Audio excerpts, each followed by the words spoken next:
তাবিজ ব্যবহার করা যাবে কি না? তাবিজ ব্যবহার করার বিষয়ে প্রায় সময় প্রশ্ন আসে। দেখেন, যেই তাবিজে কোনো কিছুই লেখা নেই, একটা লোহার একটা জিনিস লাগায় আর একটা ঝুলে রাখলো, এটা করা যাবে না, এমন তাবিজ ব্যবহার করা যাবে না।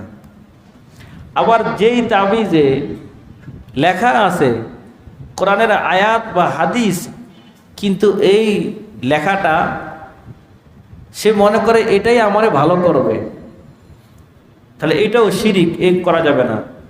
যদি যে ব্যক্তি তাবিজ ব্যবহার করে আজ মনে করে যে এটা আমাকে ভালো করবে, তাহলে এটাও কি বলে? শিরিক, এমন তাবিজ ব্যবহার করা যাবে না। তৃতীয় আরেকটা তাবিজ আছে ঠিক, কিন্তু ভিতরের লেখাগুলো কুফরি লেখা, কুফরি লেখা, এমন তাবিজ ব্যবহার করা যাবে না। 4 নম্বর সূরত, তাবিজ ব্যবহার করলো কিন্তু ভিতরে যে লেখাগুলো আছে কোরআন হাদিস থেকে লেখা, লেখাটা কোনো খারাপ না, সবগুলো কোরআন হাদিস থেকে নেওয়া ভালো লেখা, এবং সে ইচ্ছা রাখে যে আসলে ভালো করবে তো আল্লাহ, এটা একটা মাধ্যম, তাহলে জায়েজ। কথা বুঝতে পারছেন আপনারা? ঢালাভাবে জায়েজও বলা যায় না, ঢালাভাবে হারামও বলা যায় না। আল্লাহ আমাদের বুঝার তৌফিক দান করুন।